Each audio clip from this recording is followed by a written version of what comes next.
Welcome, today in front of me CUBOT P50, and I'll show you how to create home screen folders on that device. So first, we should hold for a while the application and drag this up to another one, and now we can see the new created home screen folder on our device screen. If you want to add more applications by the same way, you should hold and drag it.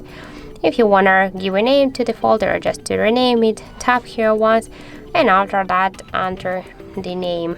For example, let's use the apps. If you want to move this folder here on the screen, just hold it and drag it by this way. Also, we can move folders between the screens, and we can create the new screens for the folder. Just hold and drag it to the right side by this way.